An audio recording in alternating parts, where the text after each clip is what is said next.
Driving for Lyft at night had become routine for Mark. The eerie quiet, the flickering streetlights, and the occasional oddball passenger were all just part of the job. He thought he'd seen it all, until the night he picked up him. It was just after 1 a.m. when the request came in. The pickup location was a small convenience store on the edge of town. Mark recognized it immediately. He'd stopped there before for coffee and snacks between rides. But as he pulled up, something felt wrong. The store was completely dark. No lights. No signs of movement. Even the neon open 24 hours sign was off. There were no cars in the lot. No one standing outside. Then he saw him. The man emerged from the side alley like a shadow peeling away from the wall. He wore a tattered gray hoodie, the fabric ripped at the cuffs and stained at the hem. His hands twitched at his sides, and his eyes darted around, constantly checking behind him. Mark hesitated, but the guy opened the back door and slid in before he could say a word. "Don't play any music," the man rasped, voice rough like gravel. Mark reached for the radio knob but stopped short when he caught the man's gaze in the rearview mirror. He was staring, unblinking, intense, like he was trying to read Mark's soul. "Sure," Mark muttered, flicking the radio off. The silence in the car was suffocating. Mark cleared his throat. "Where to?" "Just drive. I'll tell you when to stop." Mark gripped the steering wheel tighter. This wasn't normal. He'd had vague destinations before, but never this tense. The man's breathing was shallow, erratic. He kept glancing over his shoulder, as if someone was following the car. Mark tried to ignore it, eyes flicking between the road and the mirror. But the man kept looking at him, never breaking eye contact, never blinking. After a few minutes, the man spoke again. "I used to drive Uber, you know." Mark nodded politely, unsure how to respond. "Got robbed once," the man said. "Middle of the night. Just like this. Guy sat behind me the whole time. Friendly. Normal. Then he pulled a knife and made me drive to an alley. Took my money, my phone, everything." Mark's knuckles turned white on the steering wheel. The man chuckled, not a light laugh, but a dry, hollow sound. "It's funny," he said, leaning slightly forward, "how you just trust the person sitting right behind you." Mark's mouth went dry. His foot hovered over the brake. "Relax," the man said. "I'm just telling a story." The road ahead stretched into darkness. Mark was tempted to make up an excuse to end the ride, maybe claim the car was overheating, or pretend to get a flat tire. But he couldn't shake the feeling that if he did anything unpredictable, it wouldn't end well. Then, without warning, the man said, "Stop here." They were on a desolate road near the woods. There were no streetlights, no buildings, just black trees and the faint sound of wind through the leaves. Mark stopped the car. The man opened the door and stepped out, pausing for a moment to look at Mark one last time through the open window. "Thanks for the ride," he said, flashing a crooked smile. Then he disappeared into the trees. Mark sat frozen for a full minute before locking the doors and speeding away. His heart didn't stop pounding until he got home. For days after, he replayed the ride in his head. Who was that man? Why did he seem so nervous? Was he just unstable, or had something just happened before Mark picked him up? 3 weeks later, Mark found his answer. He was scrolling through local news when a headline caught his eye. "Convenience store robbed, suspect still at large." His stomach dropped. It was the same store. The same night. The article said the robbery occurred around 1 a.m., and that the store's security cameras had been disabled before the suspect entered. Witnesses claimed the suspect fled on foot before police arrived. Mark's blood ran cold. He hadn't seen any weapon. Hadn't seen any money. But the man's anxious demeanor, his constant checking behind him, and that eerie, raspy voice, all made sense now. He considered going to the police. Telling them about the ride. Maybe the man had left fingerprints, maybe they could trace the ride back to him. But then he remembered that final look. That smirk. And something deeper, something behind the man's eyes. A warning. Mark didn't say a word. He changed his lift settings to daytime only. No more night drives. He added a dash cam, even bought a taser, though he hoped he'd never have to use it. But what haunted him most wasn't the possibility that he had unknowingly driven a criminal away from the scene of a crime. It was the thought that maybe the man hadn't been running from the police. Maybe he was running from something else. Because every night since, Mark swore he could see something move in the back seat when he looked in the mirror. A faint shape. A flicker of shadow. And sometimes, just before he fell asleep, he would hear a voice, soft, gravelly, almost amused, whispering. It's funny how you trust the person sitting right behind you. And was tired of noise. Car horns, barking dogs, loud neighbors, and worst of all, sirens. Her phonophobia had worsened after years of city living, and she needed silence more than anything. So she rented a cabin deep in the Oregon wilderness. No Wi-Fi. No neighbors. Just trees, wind, and quiet. The cabin was old, tucked behind a gravel path near the edge of a mossy ravine. The listing said the nearest neighbor was half a mile away, but on her second day, someone knocked. It was a woman, maybe in her 70s, bundled in a patchwork shawl. She introduced herself as Michelle, holding a basket of homemade jam and smiling with slightly too wide eyes. "Welcome," she said, handing in the basket. "I thought you might want something sweet for the storm coming tonight." And thanked her, surprised anyone would come all the way out here. Michelle's voice was soft, but carried an odd tension, as though each word was chosen carefully. Before leaving, she paused at the threshold and said, almost like a warning, "Always keep your lamp full of oil, the windows tightly shut, and your mind sharper than an axe blade." Then she walked off into the woods, disappearing faster than expected.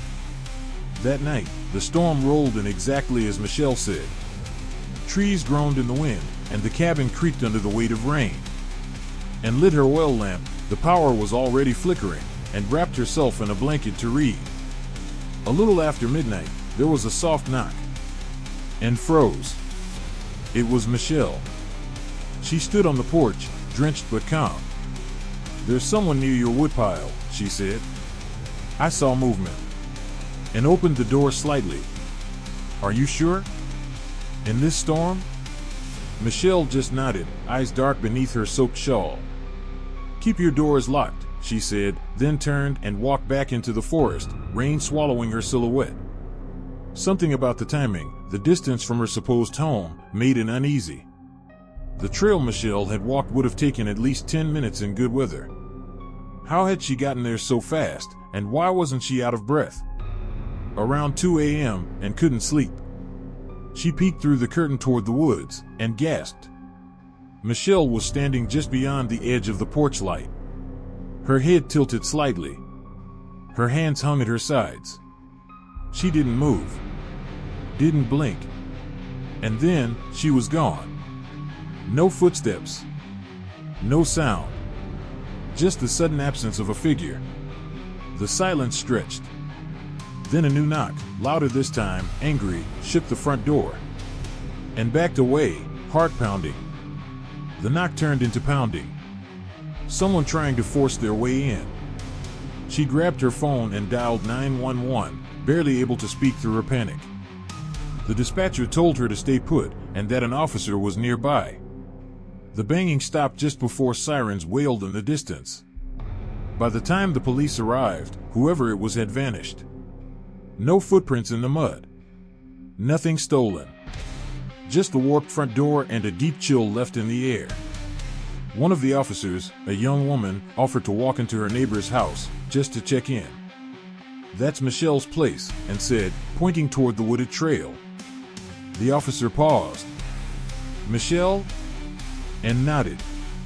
"She lives about 10 minutes that way. Older lady. Gave me jam and warned me about a man near the woodpile." The officer's expression turned unreadable. "Miss, I don't think anyone lives out there. That property's been vacant for over 20 years. They hiked the muddy path anyway, flashlight sweeping across tangled brush and wet branches. Finally, the cabin appeared, roof caved in, porch rotted, windows smashed. Inside was nothing but mold and decay. But on the table, untouched by time, sat a dusty basket of jam jars, each one neatly labeled Michelle. The police couldn't explain it. Friends later joked she'd met a ghost, a kind spirit trying to protect her. But M wasn't so sure. The warning Michelle gave her, the specific instructions, the lamp, the axe, weren't ghostly riddles. They were practical survival tips. And the way she appeared during the storm? It didn't feel like a haunting. No. And had a darker theory. What if someone had been living in that decaying cabin for years, using the legend of Michelle as cover? A woman, real or not, who knew the forest well, knew how to move through it silently. Knew how to watch from the trees without being seen. Maybe the man who tried to break in wasn't the only threat that night. Maybe Michelle wasn't trying to protect him from someone else. Maybe she was trying to protect him from herself. It was supposed to be a quiet drive. Luke and Catherine had a tradition. Every Christmas night, after dinner with family, they'd get in the car, cue up Juice WRLD, and take the long, winding back roads through the hills. No traffic. No obligations. Just the two of them, headlights carving a path through the silence. This year, the sky was unusually clear. Stars hung low, sharp as broken glass. Catherine curled her legs up on the passenger seat, humming along, while Luke drove with one hand on the wheel. Then his phone rang. He glanced at the screen, no caller ID. He let it go to voicemail. A minute later, it rang again. Still no caller ID. Spam, Luke muttered, silencing it. But when it rang a third time, something in his gut told him to pick up. He answered. Hello? There was a pause, too long to be accidental. Then a voice. Male. Calm. Deep. The kind that slid under your skin like ice. I'm not coming for you, Luke. I'm coming for Catherine. The music stopped. Luke felt cold crawl down his spine. What did you just say? But the voice didn't answer his question. Instead, it began listing things, personal things. Luke Adams. Born in Lubbock, Texas. Moved to Portland in 2017. Catherine Alvarez. Graduated from Roosevelt High. Mother's name, Teresa. Father deceased. You live at 318 Greenfield Lane. Her bedroom window doesn't lock right, does it? Luke's hands gripped the wheel. Catherine sat upright, eyes wide. Who is it? Luke didn't answer. What do you want? Silence. Then, suddenly, the call ended. He stared at the phone, heart hammering. Who was it? Catherine asked again, voice shaking. Before he could reply, the phone rang again. This time, she reached over and ended the call herself. What the hell? Luke said, turning to her. Why did you do that? She hesitated. I panicked. I didn't want to hear more. It scared me. Luke watched her. Something wasn't right. She was trembling, but not just with fear. It was something else, like guilt. He'd seen this before. Months ago, when she lied about seeing her ex. It wasn't the act, it was the look afterward. The pause. The twitch of her jaw. She had tells. Catherine, he said, carefully. Do you know who that was? No, she said too quickly. Of course not. But Luke wasn't sure. He pulled the car over. Catherine, please. That guy knew everything. Not just about me, about you. Stuff no one outside your family could know. What if this isn't random? She turned her face to the window. I don't know what you want me to say. He didn't press. Not yet. When they got back to town, they called both families, hoping someone had an explanation. A prank. A bad joke gone too far. But no one admitted anything. Catherine's mother was horrified. Her brothers were just as confused. That night, they stayed at Luke's apartment. Locked doors. Closed blinds. The phone didn't ring again. But around 2:37 a.m., Luke woke up to a buzzing sound. Catherine wasn't in bed. He got up, heart pounding, and followed the noise to the living room. She was sitting on the couch, phone in hand, talking, whispering. He stepped quietly closer, catching only a few words before she noticed him and hung up. "Catherine," he said, slowly. "Who was that?" She looked up at him, pale and hollow-eyed. "No one," she whispered. But the phone screen still showed the call log. No caller ID. 5 minutes. Luke didn't sleep. The next day, he installed a home security system and bought a second phone. He searched for burner apps, spoofing software, anything that could fake a number. But there was nothing traceable. The calls didn't come again. But the silence felt worse. He watched Catherine closely. She jumped at knocks on the door, flinched when the microwave beeped. She started sleeping with her clothes on. He tried to talk to her, but she pulled away more each day. Then, on New Year's Eve, she left. No explanation. Just a note on the pillow, "I'm sorry. I thought it would go away. But it won't if I stay." Luke tried to find her. Called her family, her friends, even the police. Nothing. She had disappeared.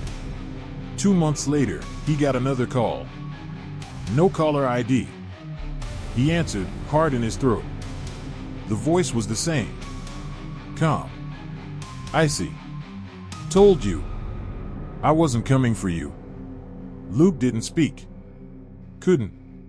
But she came to me. Click. That night, Luke sat alone in his apartment, staring at the dark window, wondering what he'd ever known about the woman he loved, or the thing that had taken her. And somewhere, in the static of his thoughts, a single question echoed. What if Catherine had been running long before they met, and he had just driven her back to it?